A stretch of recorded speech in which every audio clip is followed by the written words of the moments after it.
What's up guys, it's Brandon Childs, and today I'm going over an exercise called the single leg bridge. Now just like the name says, this is a regular bridge, but now you're just doing it on one side.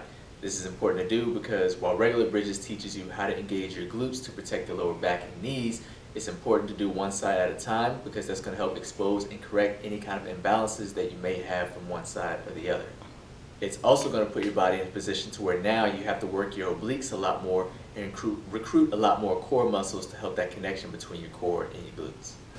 So a regular bridge is performed when you have your back on some kind of elevated surface and basically do a hip extension up like that. Whatever surface you choose, you want it to be somewhat of the same level as your knees when your hips are as high as you can. If you notice, I'm using the edge of a bench. This is because what it does, it puts my body in a position where I don't have any kind of lateral support to keep myself centered, so I really have to engage my obliques with my hips to keep myself in a nice straight alignment. So it just adds a little bit more challenge. If it's too challenging, you can use the edge of a couch or a little bit wider surface to keep you more stable and centered.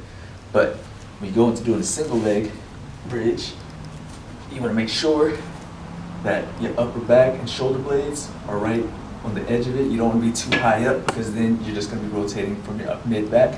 You don't want to be too low and up on your neck either, so find a good comfortable spot to where you can slowly lower yourself down and back up.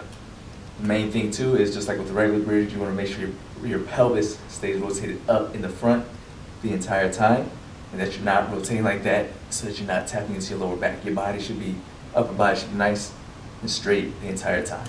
So when you go into the single leg, whatever leg you're doing, you want to step slightly closer midline inside your center of gravity than you normally would. This is because if you stay too wide and try to lift your leg up, you're just going to roll over.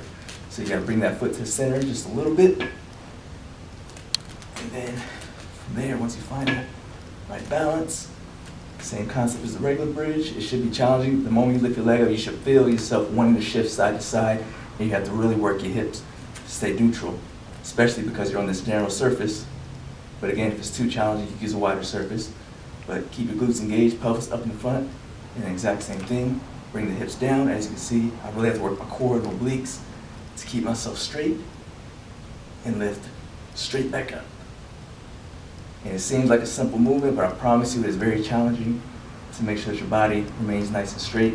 The other leg, it doesn't matter if it's bent or straight, it's kind of just a personal preference. Just make sure that this hip stays in, this knee stays trying to rotate out to keep that glute medius engaged to help you with your balance. And then you want to make sure that you also stay on the inside of your foot as you're trying to balance. Now if you want to make it a little more challenging, what you can do is grab a medicine ball or a gym ball, whatever you want to call it. You can do the exact same thing. Make sure I'm not cheating using that. But you set up the same way. And now, when you go to lift your leg up, now, as you can see, I'm rolling side to side a little bit. I have to really challenge myself to remain centered and recruit more muscles in those glutes and challenge my central nervous system a lot more to go through this range of motion as I go up and down. It adds a little more lateral stability to it in order to further make the exercise harder, but more beneficial for more real-life application. One other thing that you want to make sure is that when you do extend your hips up, basically you want to make sure that your knees are lined up directly above your heels. You don't want your feet too far in front of you. You also don't want them too far underneath you. They should be perfectly flat whether you're doing both legs or a single leg, just to make sure that your body's in proper alignment and you're using your glutes and not putting tension into your knees or anything like that. So just make sure those knees and ankles stay nice and lined up. Thank you guys for watching. Be sure to like and subscribe, and if you have any questions or requests, make sure you leave them in the comments so that I can continue to make content that'll bring out your ultra instinct.